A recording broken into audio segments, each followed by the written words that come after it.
मित्रों, दिवाली के दिन इस पौधे पर एक छोटा सा दिया जला दो, रातों रात करोड़पति बन जाओगे। एक गरीब और लाचार मां की दुख भरी कहानी। एक बुजुर्ग आदमी ने गांव वासियों से कहा, अरे भाई, सुनो ना, दीपावली बस आने ही वाली है।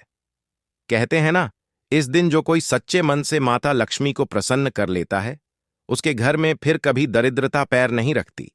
ऐसे व्यक्ति को अमीर बनने में ज्यादा समय नहीं लगता। जो भी स्त्री या पुरुष दिवाली के दिन सिर्फ इसी एक पौधे के नीचे एक छोटा सा दीपक जला देता है, वो रातों रात करोड़पति बन जाता है। उसके घर में सदा माता लक्ष्मी का वास होता है, जिससे उसके घर में कभी भी सोने चांदी या पैसों की कमी नहीं होती। क्योंकि मित्रों, तुलसी माता को लक्ष्मी का रूप माना गया है। इसलिए जो व्यक्ति दीपावली की रात तुलसी के पौधे के पास में दीपक जलाता है, उसे माता लक्ष्मी की विशेष कृपा प्राप्त होती है। तो इसलिए मित्रों, दीपावली की इस अद्भुत कथा को आप लोग जरूर सुनिए, ताकि आपके घर से गरीबी सदा सदा के लिए दूर हो जाए। लेकिन ध्यान देना, ये मत समझना कि बस दिया बाती जला देने से ही काम हो जाता है। नहीं भाई, लक्ष्मी माता को खुश करने के लिए दिल भी उतना ही साफ होना चाहिए जितना घर का आंगन होता है। जो दीपावली की रात में पहला दिया अपने दरवाजे पर जलाता है, दूसरा तुलसी माता के आगे रखता है और तीसरा किसी गरीब के घर जाकर जलाता है, उसके घर में धन की बरसात होती है। जो गाय को रोटी, कुत्ते को लड्डू और भूखे को खाना खिला देता है, उसका घर सोने चांदी से भर जाता है। और सुनो, जो दीपावली की रात झूठ, जलन और लालच छोड़ देता है, वो अपने भाग्य का राजा बन जाता है। मित्रों, अब सुनो एक सच्ची कहानी। कैसे एक स्त्री ने सिर्फ एक छोटा सा दीपक जलाकर करोड़पति बनने का वरदान पा लिया। कैसे उसके घर में सदा माता लक्ष्मी का वास हो गया।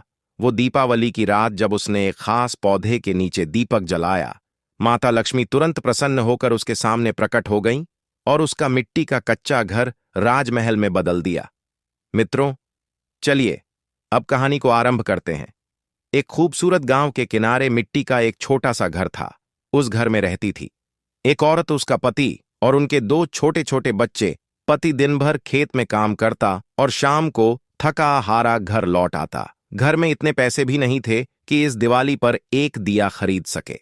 अचानक एक दिन उस औरत के पति रघुवीर का देहांत हो गया। बस वही दिन था और उसके बाद उसकी जिंदगी का सुकून खत्म हो गया। घर का हंसता खेलता माहौल जैसे उजड़ गया।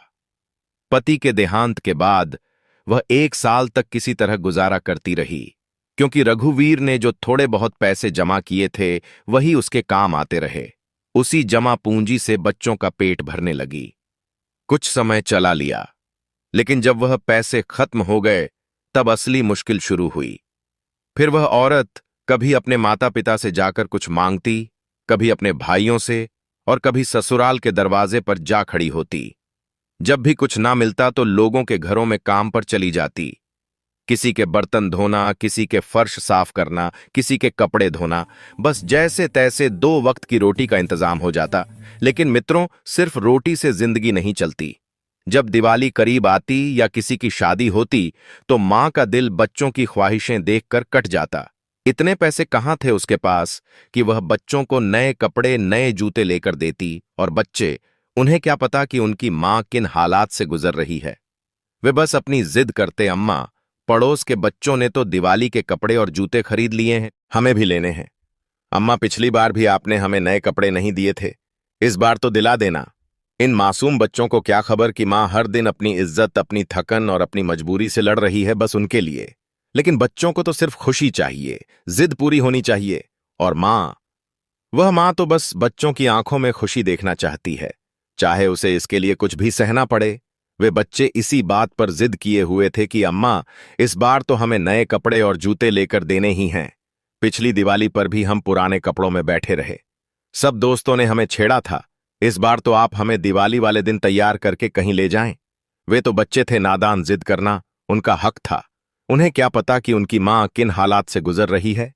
उन्हें क्या खबर कि उनकी मां सुबह से शाम तक किस तरह लोगों के घरों में काम करके थकी हारी टूटी हुई वापस लौटती है। सिर्फ उनके लिए बच्चों को बस अपनी खुशी नजर आती है, दिल की ख्वाहिश नजर आती है, और आसपास के बच्चे नए रंगीन कपड़े पहनकर दिखते हैं। मां तो आखिर मां होती है ना। उसने दिल ही दिल में फैसला कर लिया कि इस बार अपने बच्चों को जरूर खुशी देगी। कहाँ पिछली दिवाली पर भी मैंने इनको नए कपड़े नहीं दिलाए। मैंने उन्हें वह सब कुछ नहीं दिया जो उनका दिल चाहता था। बस हालात की मार सहती रही। लेकिन इस बार मैं चाहे जैसे भी हो अपने बच्चों को खुश करके रहूंगी। फिर वह औरत अपनी रिश्तेदारों के पास गई। माता पिता के सामने हाथ फैलाया, भाई से मदद मांगी। उसने कहा कि मेरे बच्चों की जिद बहुत बढ़ गई है, उनके लिए कपड़े और जूते लेने हैं, लेकिन किसी ने कुछ ना दिया। माता पिता ने कहा, बेटी हम खुद मुश्किल में हैं, अपने लिए भी कुछ नहीं लिया। भाइयों ने साफ इनकार कर दिया, इस बार तो हमने भी कपड़े नहीं लिए, तुम्हें क्या दें। सास ससुर के पास गई तो वहां से और कुछ सुनने को मिला। उन्होंने कहा, तुम अब अकेली हो, तुम्हें दूसरी शादी कर लेनी चाहिए। कोई अच्छा पुरुष मिल जाएगा तो तुम्हें और बच्चों को सहारा देगा, खुश रखेगा। यह बात सुनकर महिला का दिल हिलकर रह गया। शायद वह शादी कर भी लेती अगर सिर्फ अपनी खुशी की सोच होती। लेकिन उसने सोचा, जिस पुरुष ने मेरे बच्चों को जन्म नहीं दिया वह उनसे दिल से मोहब्बत कैसे करेगा। वह मुझे तो शायद खुश रखे, लेकिन मेरे बच्चों को वह खुशी नहीं दे सकेगा जो उनके पिता ने दी थी। उसने दिल में तय कर लिया कि वह शादी नहीं करेगी। वह खुद हर तकलीफ सह लेगी, लेकिन अपने बच्चों को किसी सौतेले पिता के रहमो करम पर नहीं छोड़ेगी। महिला दरवाजे से बाहर आई तो सूरज जैसे सिर पर आग बरसा रहा था, लेकिन उसके दिल में इस वक्त सिर्फ एक ही आग जल रही थी। अब कहां जाऊं, किससे मांगू, कौन मेरी मदद करेगा। सड़क पर आते जाते लोगों को देखकर उसे यूं लगा जैसे हर चेहरा अजनबी है और हर दरवाजा बंद। दिल बार बार बस एक ही सवाल कर रहा था, क्या बच्चों की खुशी के लिए मैं अब अपनी इज्जत का सौदा भी कर लूं। मगर अगले ही लम्हे उसने खुद को झटका दिया, नहीं, मैं ऐसा नहीं कर सकती। लेकिन अगर कोई और रास्ता ना बचा, यही सोचते सोचते उसका सिर झुकता जा रहा था। ऐसा लग रहा था जैसे मजबूरी अब उसे दीवार से लगा चुकी है। उसे समझ नहीं आ रहा था कि अब करें तो क्या करें। जेब खाली थी, बच्चे जिद पर थे और हर दरवाजा बंद हो चुका था। अब वह औरत एक नए रास्ते के बारे में सोचने लगी और यहीं से कहानी का अगला मोड़ शुरू हुआ। वह दिल में सोचती रही, बच्चों की खुशी के लिए अगर मुझे शादी भी करनी पड़े तो शायद कर लूं, लेकिन दिवाली में सिर्फ 2 दिन बाकी थे। अब ऐसे वक्त में कौन शादी करता है। जो भी शादी करता वह दिवाली के बाद विवाह तय करता, और बच्चे तो दिवाली पर ही खुशी मांग रहे थे, तो यह रास्ता भी बंद हो गया। अब वह खाली हाथ, टूटे दिल और नम आंखों के साथ वापस घर आ गई। घर आकर वह चुपचाप बैठ गई, सिर दोनों घुटनों में देकर बस यही सोचती रही, तो क्या करूं, कहां जाऊं, किससे मांगूं। अचानक उसे अपनी पड़ोसन गौरी की बात याद आई। कुछ दिन पहले गौरी ने बताया था कि एक आदमी है जो कपड़े उधार पर देता है, पहले कपड़े दे देता है, पैसे बाद में लेता है, बस शर्त होती है। महिला की आंखों में अब एक नई चमक थी, जैसे दिल ने आखिरी हिम्मत जमा कर ली हो। उसे लगा शायद किस्मत ने दरवाजा खटखटाया है। बच्चों के चेहरे आंखों में घूम गए और दिल से बस एक दुआ निकली, हे भगवान, अगर यही रास्ता है तो इसे आसान बना दे, और अगर इसमें फितना है तो बचा ले। इसी उम्मीद पर उसने गौरी का दरवाजा खटखटाया। फौरन गौरी के पास गई और पूछा, बताओ, वह दुकान वाला कहाँ मिलता है जो उधार पर कपड़े देता है। मुझे बच्चों के लिए लेने हैं। गौरी ने दुकान का नाम और पता बता दिया, मगर साथ में एक चेतावनी भी दी। देख बहन, वह दुकान वाला थोड़ा अजीब है, उसकी कुछ शर्तें होती हैं जो हर कोई पूरी नहीं कर पाता। महिला ने हैरानी से पूछा, ऐसी कौन सी शर्तें हैं जो मैं पूरी नहीं कर सकती। मैं कपड़े तो बच्चों के लिए ले रही हूं, कोई नाजायज काम नहीं कर रही हूं। गौरी ने कहा, मैं कुछ नहीं कह सकती, तुम खुद जाकर देख लो। अगर शर्तें मुनासिब लगे तो ले लेना, वरना खाली हाथ वापस आ जाना। महिला ने दिल ही दिल में कहा, मैं कोई गलत कदम नहीं उठाऊंगी। अगर बात ठीक हुई तो ठीक, वरना खाली हाथ वापस आ जाऊंगी। अगले दिन वह औरत रामलाल की दुकान पर पहुंची, जैसे आम दुकानदार कपड़े दिखाते हैं। रामलाल भी कपड़े निकालकर दिखाने लगा, मगर महिला ने उसे रोक दिया और कहा, भाई, कपड़े दिखाने से पहले मेरी बात सुन, मेरे पास अभी पैसे नहीं हैं। मैंने सुना है आप उधार पर कपड़े देते हो। रामलाल ने मुस्कुराते हुए कहा, हाँ भाभी जी, देते हैं मगर उधार पर रेट थोड़ा ज्यादा होता है। और एक बात और, हम शर्तों के बिना किसी को कपड़ा नहीं देते, क्योंकि बहुत लोग कपड़े लेकर भाग जाते, पैसे वापस नहीं करते। महिला ने कहा। तो फिर बताइए, क्या शर्तें हैं? अगर कोई लिखवाना है तो करवा लूंगी। मुझे अपने बच्चों के लिए कपड़े चाहिए। रामलाल का लहजा थोड़ा बदल गया। वह थोड़ा आगे झुका और महिला से पूछने लगा, भाभी, आप पढ़ना लिखना जानती हैं? महिला ने उत्तर दिया, हां, मैं थोड़ा बहुत पढ़ लिख सकती हूं। रामलाल ने मेज के नीचे से एक किताब निकाली और कहा, इसमें हमारी सारी शर्तें लिखी हुई हैं, आप आराम से पढ़ लेना। अगर आपको शर्तें मंजूर हों तो हम कपड़े दे देंगे। अगर शर्तें पसंद ना आईं तो बिना कोई बहस किए चुपचाप यहां से चली जाना। महिला ने कहा, ठीक है, मैं पढ़ लेती हूं। उसने किताब खोली और आहिस्ता आहिस्ता पढ़ने लगी। पहली शर्त पढ़कर उसके हाथ कांपने लगे। लिखा था, जो भी औरत उधार पर कपड़े लेने आएगी उसे सबसे पहले हमारे सामने अपनी साड़ी और सारे कपड़े उतारने होंगे। वह पूरी तरह हमारे सामने खड़ी होगी और हम उसकी एक वीडियो बनाएंगे जिसमें चेहरा और शरीर साफ नजर आए गए हैं। वीडियो हमारे पास तब तक महफूज रहेगी जब तक आप हमारी तमाम रकम अदा ना कर दें, और अगर आपने किस्त वक्त पर अदा ना की या दरमियान में पैसे देने से इनकार कर दिया तो हम इस वीडियो को किसी गंदी वेबसाइट पर अपलोड कर देंगे, जहां से जो भी पैसे आएंगे वह हम आपके कर्ज में जोड़कर अपना हिसाब पूरा कर लेंगे।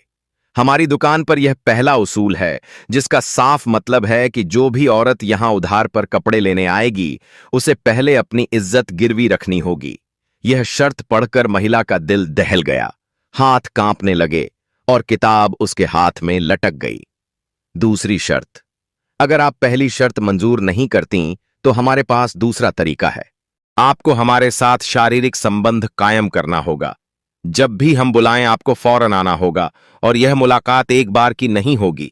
यह सिलसिला तब तक जारी रहेगा जब तक आपकी सारी किस्त पूरी तरह अदा नहीं हो जाती। और हां, अगर दरमियान में आपने आना बंद कर दिया तो हम आपकी पहली वाली वीडियो निकालकर इस्तेमाल कर सकते हैं, या आपके खिलाफ पुलिस में झूठा केस भी दर्ज करा सकते हैं। तो बेहतर यही है कि जब तक कर्जा पूरा ना हो आप हर बार बुलाने पर हाजिर हो। यह शर्त पढ़कर महिला का रंग उड़ गया। उसे अपनी सांसें लगभग थमती सी महसूस हुई। तीसरी शर्त, अगर आप यह दोनों शर्तें नहीं मानती तो फिर हमें एक स्टैंप देना होगा। इस स्टैंप में साफ तौर पर लिखा जाएगा कि आप जिस मकान में रहती हैं, अगर वह मकान आपके नाम है तो हमें पूरा हक हासिल होगा कि अगर आप वक्त पर अदा ना कर सकें तो हम वह मकान अपने नाम करवाकर बेचकर अपनी रकम वसूल कर लें। यह स्टैंप कानूनी होगा, और अगर आप बाद में इनकार भी करें तो हम आपके दस्तखत दिखाकर मकान बेच सकते हैं। यह तीनों शर्तें दुकान की पक्की पॉलिसी थीं, और जो भी औरत उधार पर कपड़े लेने आती थी उसे इन्हीं शर्तों से गुजरना पड़ता था। महिला ने थकी हुई आंखों से सारी शर्तें पढ़ लीं। उसके हाथ में किताब कांप रही थी, लेकिन दिल में एक बात साफ थी, पहली और दूसरी शर्त तो वह कभी भी नहीं मान सकती थी, क्योंकि वह एक इज्जतदार औरत थी। उसने दिल में सोचकर कहा, चलो, अगर मकान वाली बात हो तो शायद सोच लेती। मगर फिर याद आया, मेरे पास तो कोई अपना मकान है ही नहीं।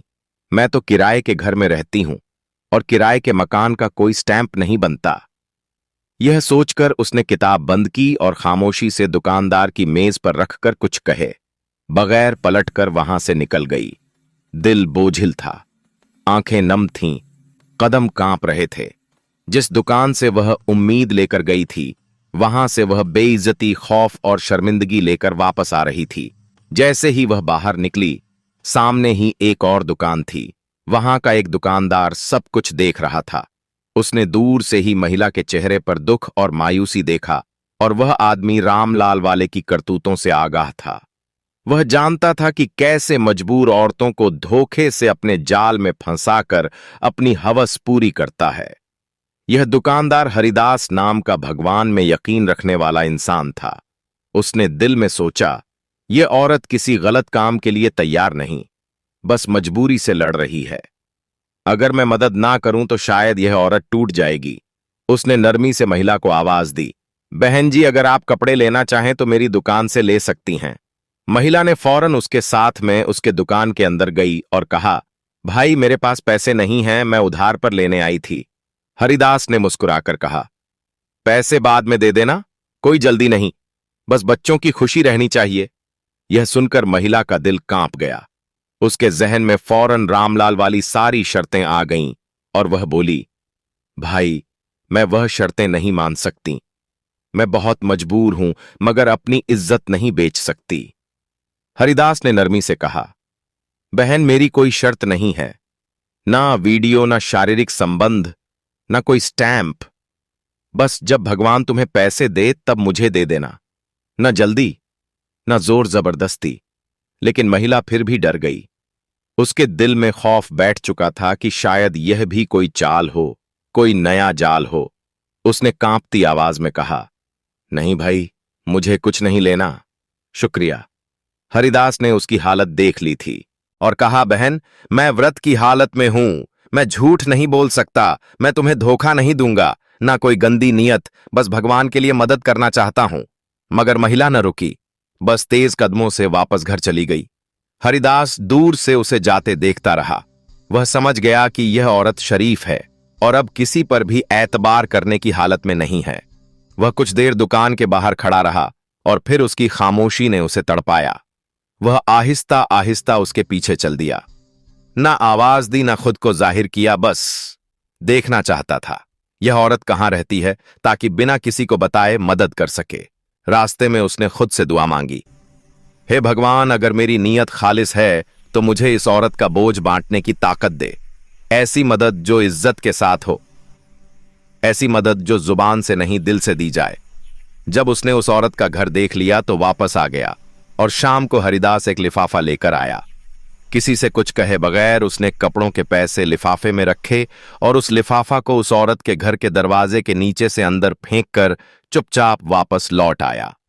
ना नाम लिखा, ना कोई निशानी छोड़ी, बस भगवान की रहम के लिए एक नेकी कर गया। वह औरत रात को खामोशी से पूजा के लिए बैठ गई। दिल की हालत अजीब थी, आंखें नम, जुबान पर कुछ नहीं, बस दिल से एक आह उठ रही थी। फिर वह भगवान के सामने झुककर रोते हुए दुआ करने लगी, हे मेरे भगवान, हे मेरे प्रभु, तू ही जानता है मैं किस हाल में हूं। मैं कब किसी के सामने रोई, कब किसी से सवाल किया, बस तेरे ही दर पर आई हूं। तू सब देख रहा है ना, मेरे बच्चों की जिद भी, मेरी खामोशी भी और मेरे खाली हाथ भी। हे भगवान, मैं जानती हूं कि तू हर चीज पर काबिल है। तू चाहे तो अंधेरी रात में भी रोशनी दे दे, तू चाहे तो बंद दरवाजों को खोल दे, तू चाहे तो सबको भी राहत दे सकती है। वह औरत रोती गई, दुआएं मांगती गई और इबादत करते करते सो गई। सुबह जब वह उठी तो आंगन में आई। जैसे ही नजर पड़ी उसके कदम रुक गए, आंखें हैरत से फैल गईं, दिल तेजी से धड़कने लगा। सामने जमीन पर एक लिफाफा पड़ा था, उसमें नोटों की गड्डी थी। कुछ लम्हे वह बस उसे घूरती रही, जैसे यकीन ना आ रहा हो। फिर उसने आहिस्ता आहिस्ता लिफाफा खोला। हाथ कांप रहे थे और दिल बेचैनी से धड़क रहा था। पैसों की गड्डी देखकर वह एकदम स्तब्ध सी हो गई। फिर उसके होठों से एक जुमला निकला, हे भगवान, तूने मेरी सुन ली, तू वाकई देख रहा था। अब जब उसके पास थोड़े पैसे हो गए तो वह अपने दोनों बच्चे को लेकर एक पटाखे की दुकान पर पहुंच गई और कुछ पटाखे उन पैसों से खरीद कर और दियाली खरीद लेती है और दीपक जलाने की सभी सामग्री को खरीद कर वह अपने घर पर वापस आ जाती है। अब उसके बच्चे घर के बाहर दरवाजे पर खड़े थे।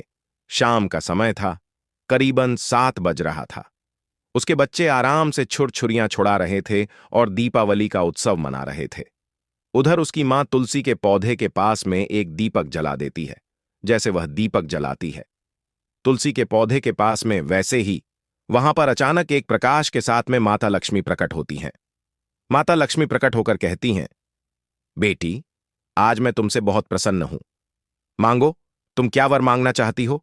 वह स्त्री बोली, हे धन की देवी माता लक्ष्मी, हमें कुछ नहीं चाहिए, बस मैं तो आपकी दर्शन पाकर धन हो गई हूं।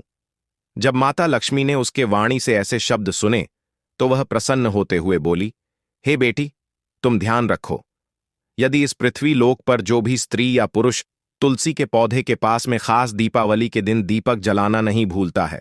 मैं सदैव उनके रक्षा करती हूं। तुमने अपने जीवन में बहुत दुख और कष्ट सहा है, लेकिन तुमने अपनी पतिव्रता धर्म को नहीं छोड़ा है।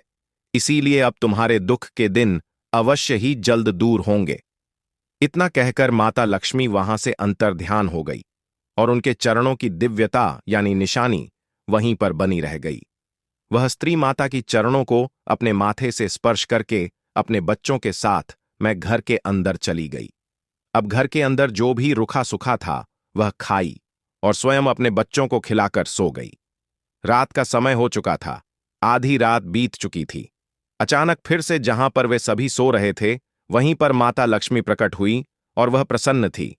फिर उसने अचानक अपनी शक्ति से उस कच्ची मिट्टी से बने हुए घर को एक राजमहल में बदल दिया और उसके बच्चों और उनकी मां के वस्त्र को भी बदल दिया। अब उनके वस्त्र भी बिल्कुल रानी के जैसे लग रहे थे। अब उसकी मां बिल्कुल रानी के जैसी दिखाई दे रही थी और उसके बच्चे भी बिल्कुल राजा रानी के बेटे के जैसे दिख रहे थे। राजा और महाराजाओं के जैसे बदल चुकी थी, यानी अब सभी खूबसूरत राजाओं और महाराजाओं के जैसे दिख रहे थे। अब उनके जीवन में किसी चीज की कमी नहीं थी। माता लक्ष्मी की कृपा से उनके महल के अंदर सोने चांदी के सिक्के और अन्य और धन से भंडार भरे हुए थे। वह अब अपने उस छोटे से गांव में भी सोने के सिक्के दान में दिया करती थी। अब उसके गांव के सभी लोग अति प्रसन्न थे और सभी का जीवन खुशियों से भर गया था। उसकी मां अपने बच्चों को देखकर बहुत खुश थी। फिर वह सभी उस राजमहल के अंदर एक माता लक्ष्मी का भव्य और खूबसूरत मूर्ति स्थापित करते हैं। उसके बाद में उसके दोनों बेटे और उसकी मां तीनों मिलकर बैठकर उनकी आराधना करने लगते हैं और उसके गांव में सभी लोग अपने अपने घर के बाहर तुलसी का पौधा लगाते हैं। फिर गांव के सभी लोग अपने अपने घर के सामने तुलसी के पौधे के पास में दीपक जलाना शुरू कर देते हैं। तो मित्रों, इस प्रकार से यह कथा यहीं पर समाप्त होती है। यह कथा आप लोगों को कैसी लगी है, एक प्यारा सा कमेंट करके अवश्य बताना, और यदि अच्छी लगी हो तो कमेंट बॉक्स में जय माता लक्ष्मी जी अवश्य लिख देना, जिससे माता लक्ष्मी की कृपा आप सभी पर सदैव बनी रहे और आपके घर में भी सदैव अन्य और धन का भंडार भरा रहे।